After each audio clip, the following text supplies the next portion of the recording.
Most important ratio profitability में ROI, मतलब आप ही जानना चाहेंगे एज एन इन्वेस्टर कि मैं 100 रुपए इन्वेस्ट करूंगा तो कमाऊंगा कितना, ROI क्या है, रिटर्न ऑन इन्वेस्टमेंट क्या है, रिटर्न ऑन कैपिटल एम्प्लॉयड क्या है। तो फॉर्मूला तो बड़ा सिंपल सा है, PBIT, profit before interest, tax and dividend. तो और कुछ नहीं, ये आपका PBIT ही होता है। इसी दिन के लिए आपको बताया गया था कि PBIT एक अलग कॉन्सेप्ट है और PBT एक अलग कॉन्सेप्ट है।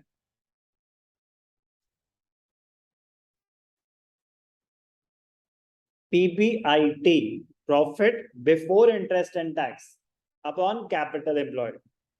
ध्यान से देखना, चलो आराम से डिस्कस करते हैं कि क्या है। क्या निकाल रहे हैं हम? ROI, also known as return on capital employed. दो components, profit before interest, tax and dividend. Profit before interest, tax and dividend, और कुछ नहीं। आपको क्या लेना होगा?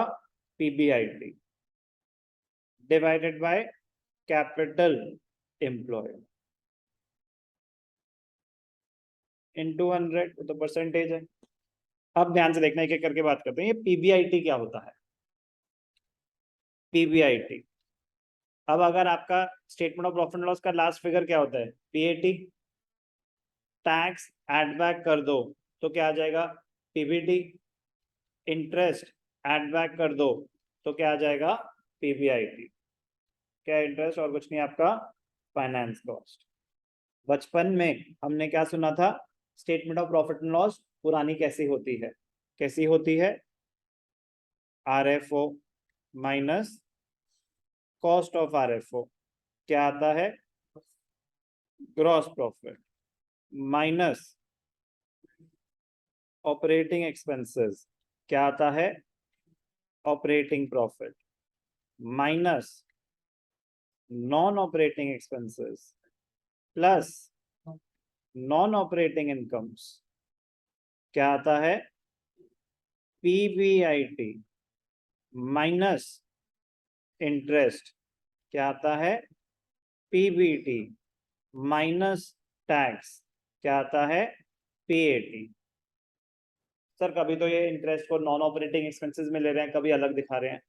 ये तो समझना है कि जब आप ओवरऑल प्रॉफिट ले रहे हो, नेट प्रॉफिट निकाल रहे हो, PAT कह रहे सारे नॉन ऑपरेटिंग है, माइनस कर दो। अगर आप सेग्रीगेट करना चाहते हो कि PBIT अलग है और PBT अलग है, तो इंटरेस्ट अलग से दिखाते हैं सिर्फ PBIT निकालने के लिए। क्या statement of profit and loss में कहीं PBIT निकलता है? जो हम कंपनीज एक्ट के हिसाब से schedule 3 part 2 companies act 2013 revise, क्या उसमें statement of profit and loss में total revenue minus total expenses directly PBT तो आता है? क्या PBIT कहीं अलग से निकलता है? नहीं। तो वो अलग से निकालने के लिए यूज होता है कि नॉन ऑपरेटिंग एक्सपेंसेस अलग, इंटरेस्ट अलग। समझ आई बात? तो profit before interest and tax का मतलब होता है before interest and tax, interest और टैक्स देने से पहले प्रॉफिट। बाकी सारे खर्चे हो गए, बट अभी हमने इंटरेस्ट नहीं दिया और टैक्स नहीं दिया।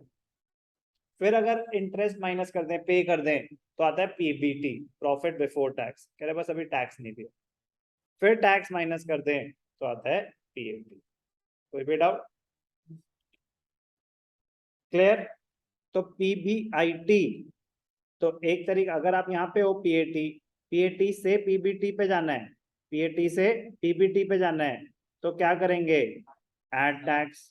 PBT से तो जो है, कहीं मतलब डर लगता है मुझे तुमसे बहुत, तो रंग बदलना पड़ेगा कि पता चले कि अलग बात हो रही है। कि PAT से PBT पे गए तो क्या होता है? Add tax. PBT से PBIT पे गए तो क्या होता है? Add interest. तो ये PBIT। अगर स्टार्टिंग पॉइंट PAT है तो टैक्स और इंटरेस्ट क्यों ऐड किया, समझ आ गया? ठीक है। और दूसरा तो ऊपर से नीचे जाने का रास्ता है, तो आपको दोनों रास्ते पता होने चाहिए, ऊपर से नीचे डायरेक्ट मेथड और रिवर्स करके दोनों आपको अच्छे से पता होने चाहिए। पीबीआईटी कैसे निकलेगा, समझ आ गया? किसी को कोई भी डाउट पीबीआईटी कैलकुलेशन में? No sir. ठीक है, अब ध्यान से देखना बेटा। दूसरा मजेदार चीज, कैपिटल एम्प्लॉयड।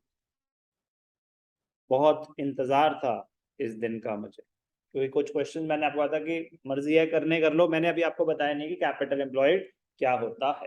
बड़ी सिंपल सी चीज है, बट अभी बदल जाएगा। क्यों नहीं बताया? अब वो 20 मिनट की डिस्कशन है, तो वो मैं जब तक डिटेल में डिस्कस ना करूं, इसीलिए अभी तक छुड़वा रखी थी। खत्म, आज रेशियोज खत्म। कैपिटल एम्प्लॉयड, दो अप्रोचेस हैं कैपिटल एम्प्लॉयड कैलकुलेट करने की। एक है एसेट साइड अप्रोच और एक है लायबिलिटी साइड अप्रोच। एक है लायबिलिटीज साइड अप्रोच और एक है एसेट साइड अप्रोच। एक एक करके बात करते हैं। Liability side approach, capital employed, money invested in the business. Capital employed का जनरल मीनिंग क्या होता है? Money invested in the business. तो सर ये तो कैपिटल ही हुई। नो, कैपिटल और कैपिटल एम्प्लॉयड दो बहुत अलग चीजें होती हैं। Capital is not equal to, capital is not equal to capital employed. Capital होती है money invested in the business by the owners. Capital employed होती है total money invested in the business. It may be by the owners, it may be borrowed from outsiders. Total money invested in the business. तो फर्क समझ आ गया? अगर कोई date नहीं है, कोई बाहर से पैसा नहीं है, in that case it will be equal. But दो अलग टर्म्स हैं, कैपिटल और कैपिटल एम्प्लॉयड। तो capital employed is the total money invested in the business. तो चलो, लायबिलिटी साइड अप्रोच। तो लायबिलिटी साइड अप्रोच क्या कहता है? Share holders funds. तो शेयर होल्डर फंड्स और कुछ नहीं है, आपका इक्विटी ही है। तो ये हो गया आपके पैसे, owners funds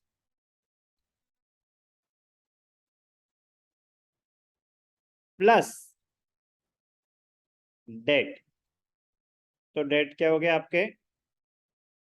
long term borrowings plus long term provisions. Long term borrowings plus long term provisions. तो equity plus debt minus fictitious assets, minus fictitious assets if any। तो fictitious assets क्या होते हैं? fictitious assets, they are neither tangible nor intangible. They are expenses or losses which have not yet been completely written off, which have not yet been completely written off. So example, P&L account, debit balance. इसमें क्या P&L account, क्या इसमें statement of profit and loss होता है, ठीक है ना? और डेफर्ड रेवेन्यू एक्सपेंडिचर, तो इसी में ही आपका एडवर्टाइजमेंट एक्सपेंस सब इसी में आ जाता है। तो less fictitious assets, less non trade investments. Important point है, नॉन ट्रेड इन्वेस्टमेंट्स। अब इन्वेस्टमेंट्स दो टाइप की होती हैं। इन्वेस्टमेंट्स दो टाइप की होती हैं, कहाँ लिखूं? चलो मैं यहाँ लिख दूंगा। इन्वेस्टमेंट्स दो टाइप की होती हैं, एक ट्रेड और एक non trade.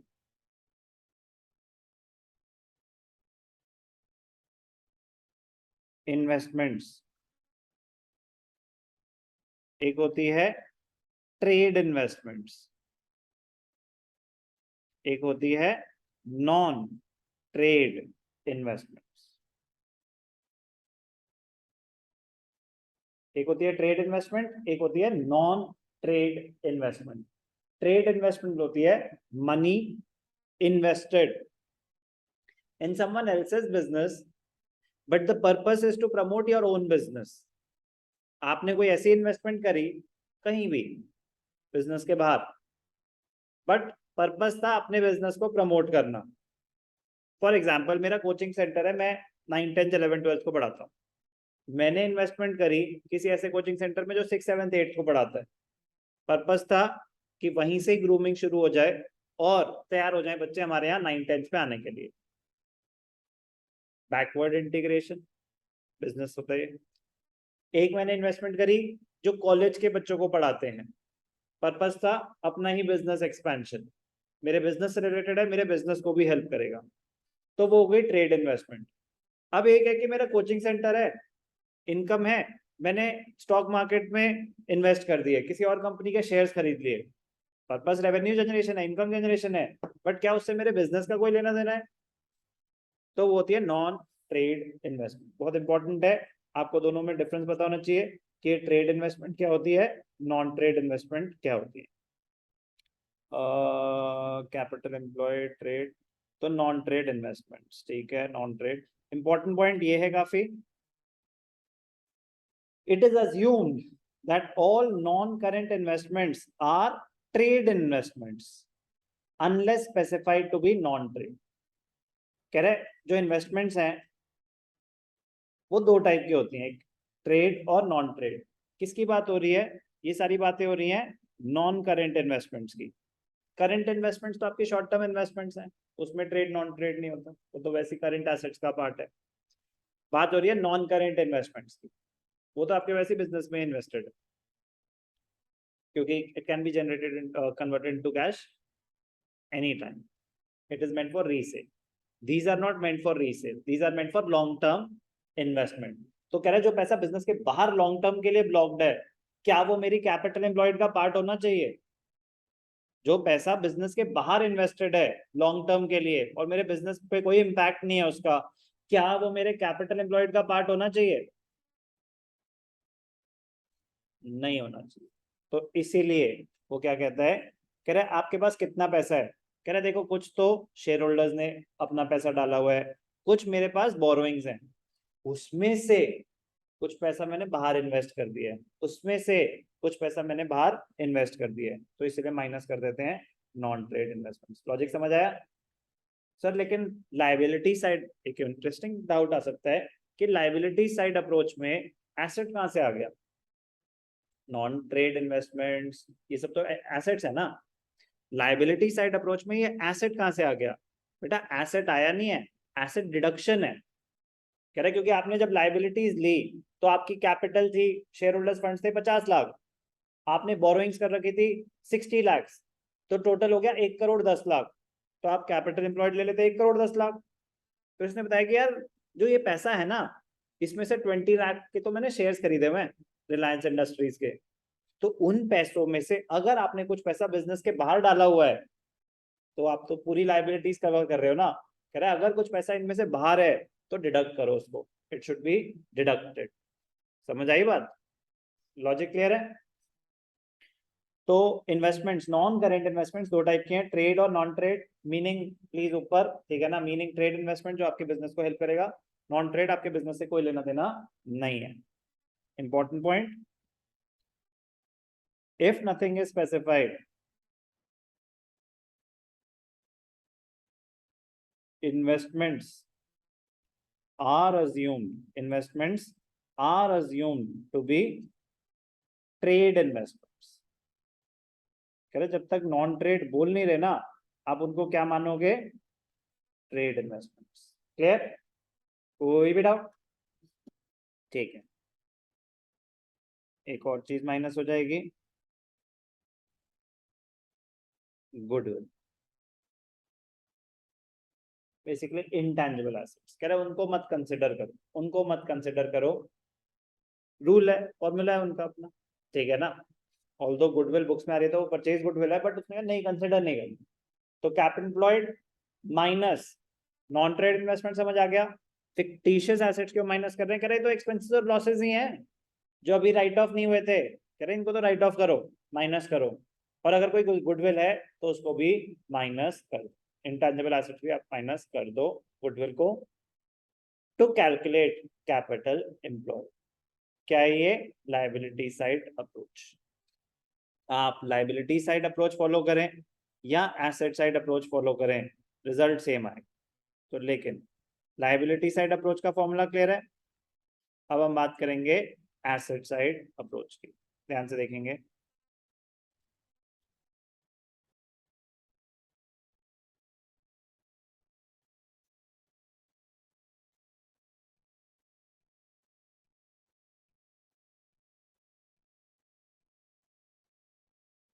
Asset side approach, asset side approach, capital employed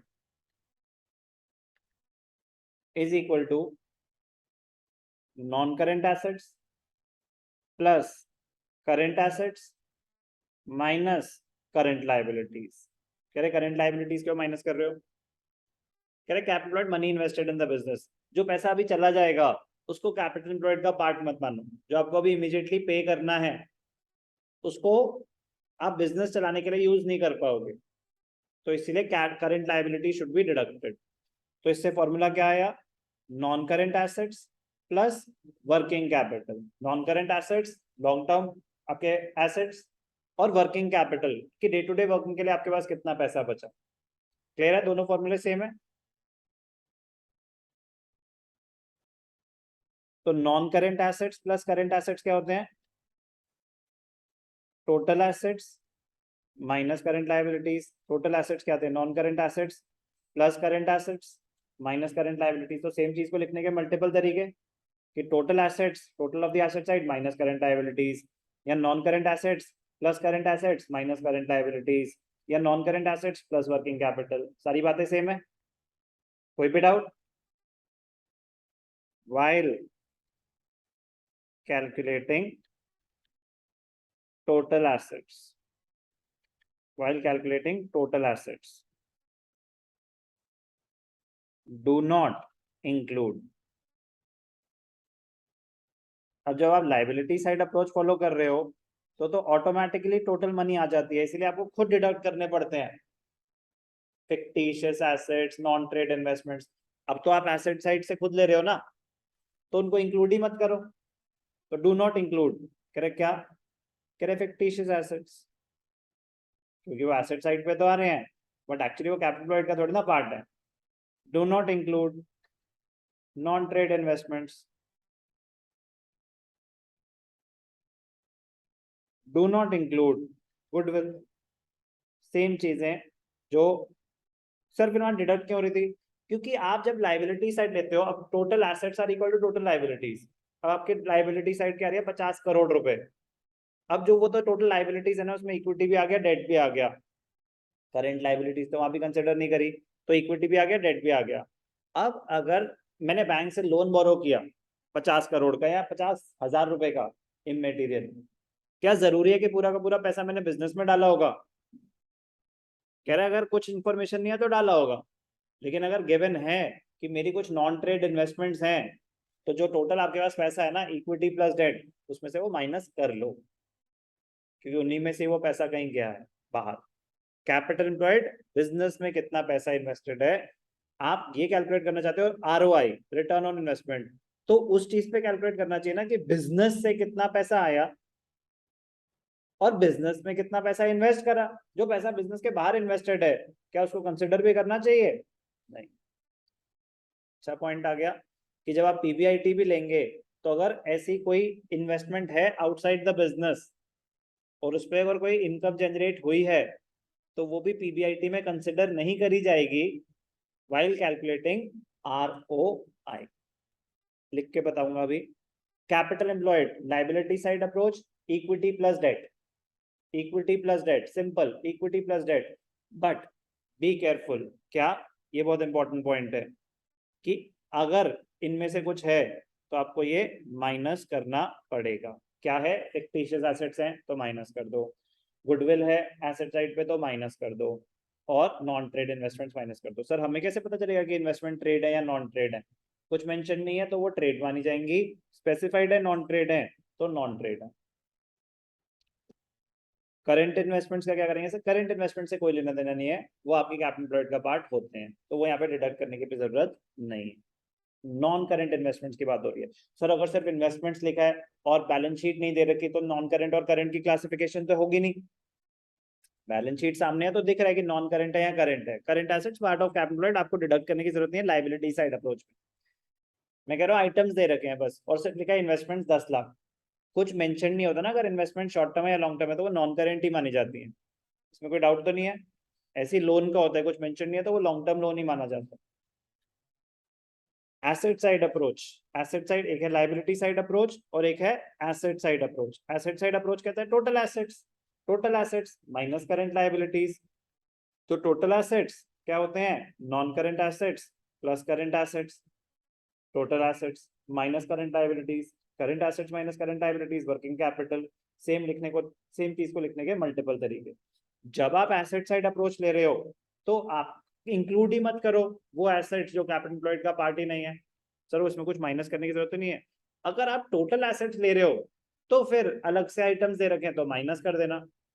आपको दे रखा है टोटल एसेट्स 50 लाख है और नीचे लिखा हुआ है अलग से कि ट्रेड इन्वेस्टमेंट्स इतनी है, नॉन ट्रेड इतनी है, फिक्टिशियस एसेट्स इतने, बाकी आपको डिटेल नहीं है।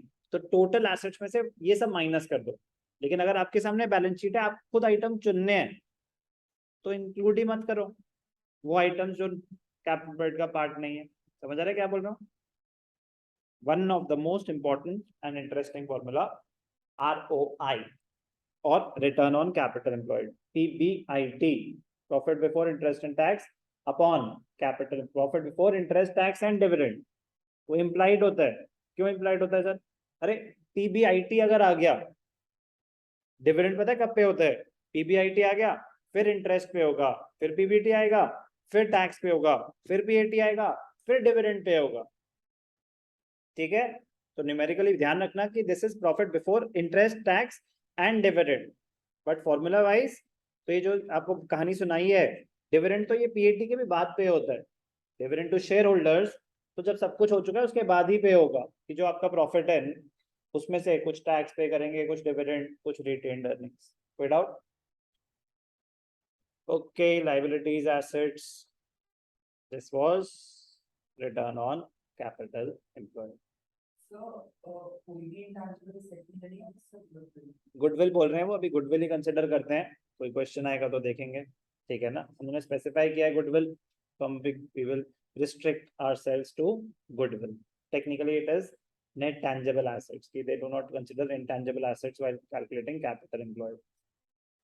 That is the real rule. But अभी theoretically they are saying goodwill. Let's restrict to goodwill. Question में कुछ आएगा फिर देख लेंगे. Okay. इसी के साथ profitability ratios भी खत्म हो